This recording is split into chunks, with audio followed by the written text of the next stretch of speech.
Assalamualaikum warahmatullahi wabarakatuh. Di video ini saya akan menjawab UAS mata kuliah Sistem Basis Data kelas R03. Yang pertama, berikan penjelasan lengkap terkait jenis-jenis entity dan buatlah contoh IRD dengan studi kasus. Dalam pembentukan IRD, terdapat 3 komponen yang akan dibentuk, yaitu yang pertama entitas. Pada pos sebelumnya mengenai basis data telah dijelaskan sedikit tentang pengertian entitas, yaitu suatu objek yang dapat membedakan dari lainnya yang diwujudkan dalam basis data. Pengertian lainnya menurut Brady dan Loam pada tahun 2010, entitas adalah objek yang menarik di bidang organisasi yang dimodelkan. Contohnya, mahasiswa, kartu anggota perpustakaan, dan buku. Yang kedua, hubungan relasi atau relationship. Suatu hubungan adalah hubungan antara dua jenis entitas yang dipersepsikan sebagai garis lurus yang menghubungkan dua entitas. Contoh, mahasiswa yang mendaftar sebagai anggota perpustakaan. Relasinya adalah mendaftar. Yang ketiga adalah atribut. Atribut memberikan informasi lebih rinci tentang jenis entitas. Atribut memiliki struktur internal berupa tipe data.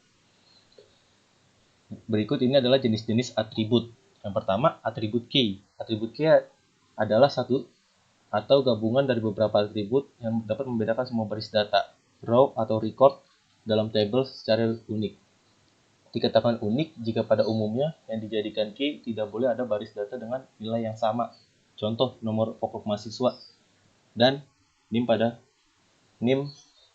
dan pokok yang lainnya. Karena kalau bisa sama itu nggak mungkin sama juga sih, kebanyakan.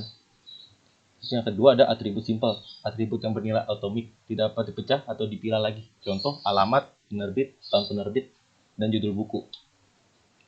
Selanjutnya, atribut multi-value.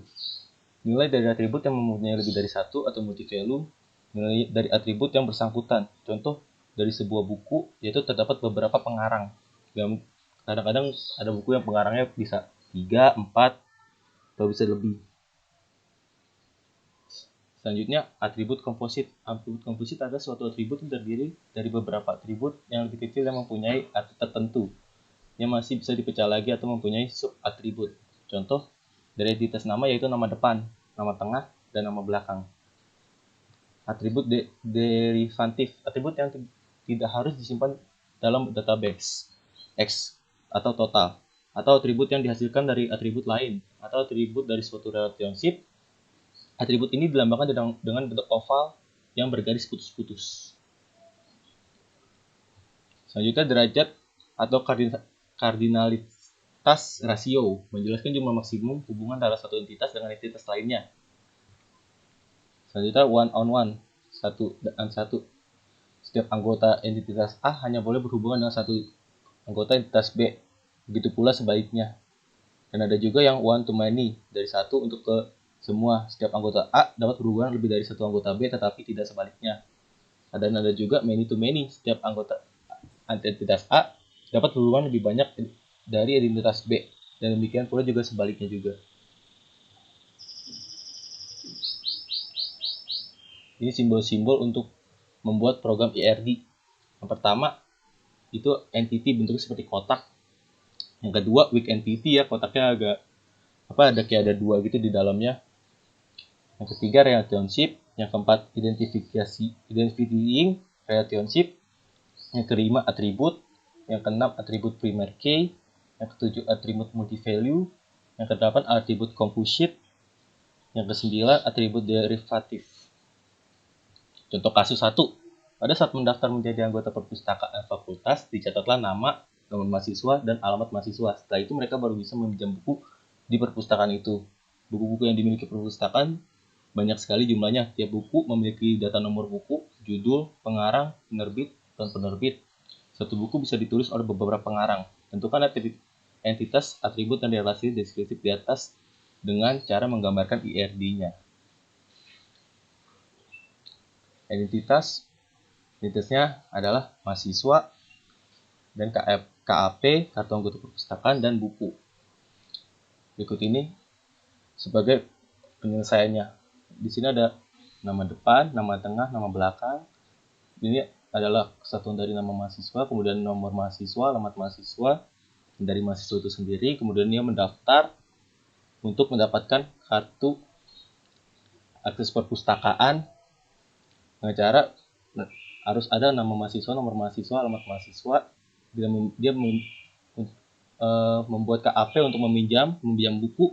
Nah, di bukunya itu pun ada nomor buku, judul, dan pengarang yang lebih dari satu mungkin, dan juga ada penerbit, ada tahun penerbit.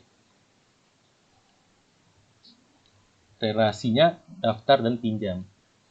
Sekarang kita lanjut ke nomor 2.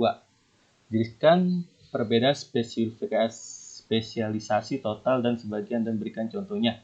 Spesial total dan sebagian. Aturan spesial total adalah proses spesialisasi secara total atau menyeluruh.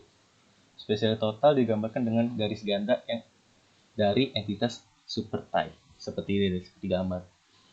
Keterangannya pada RIA di atas dapat dilihat bahwa setiap pasien harus merupakan pasien obat jalan atau rawat inap. Tidak boleh jenis pasien lainnya.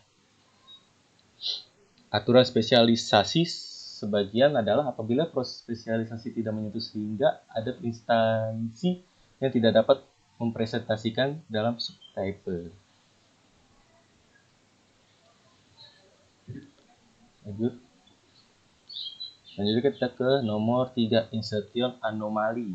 Insertion anomaly merupakan error atau kesalahan sebagai akibat dari operasi menyisipkan atau insert tuple record pada sebuah relasi. Contoh, ada mata kuliah baru yang diajarkan, maka mata kuliah tersebut tidak bisa disisipkan ke dalam relasi kuliah di atas sampai ada mahasiswa yang mengambil mata kuliah tersebut. Selanjutnya ada delete anomaly. Delete anomaly merupakan error atau kesalahan yang terjadi sebagai akibat operasi penghapusan atau delete. Contohnya, mahasiswa dengan NIM 9245 pada relasi kuliah di atas memutuskan untuk batal ikut kuliah. Update anomali. Update anomali merupakan error atau kesalahan yang terjadi sebagai akibat operasi perubahan atau update. Contohnya, biaya kuliah untuk mata kuliah SBD akan dinaikkan dari 75 menjadi 100. Maka harus dilakukan beberapa modifikasi atau record pada tuple mahasiswa yang mengambil mata kuliah tersebut agar data tetap konsisten. Selanjutnya, lanjut ke nomor 4. Bentuk normal. Menghilangkan perorangan grup. Bentuk normal 1V menghilangkan ketergantungan sebagian. Bentuk normal kedua 2NV menghilangkan ketergantungan transitif. Bentuk normal ketiga 3NV menghilangkan kunci kandidat yang bukan determinan. Bentuk normal Boussicot atau BCNV menghilangkan ketergantungan multi-value. Bentuk normal keempat 4NV menghilangkan ketergantungan join yang bukan merupakan kunci kandidat. Bentuk-bentuk normal ke-1 1NV. Suatu relasi yang dikatakan sudah memenuhi bentuk normal kesatuan bila setiap data bersifat atomik, yaitu bersifat irisan baris dan kolom hanya mempunyai satu nilai data. Bentuk normal kedua 2NV. Suatu relasi yang dikatakan sudah memenuhi bentuk normal kedua bila relasi tersebut sudah memenuhi norma ke-1 dan atribut yang bukan K sudah tergantung penuh terhadap K-nya. Yang ketiga, bentuk norma ketiga 3NV. Suatu relasi yang dikatakan sudah memenuhi bentuk formal ketiga bila relasi tersebut sudah memenuhi bentuk formal kedua dan atribut yang bukan K tidak tergantung transitif terhadap K-nya. Sekian dari video saya. Mohon maaf bila ada kesalahan kata atau kata-kata yang sulit untuk dipahami. Mohon maaf. Assalamualaikum warahmatullahi wabarakatuh.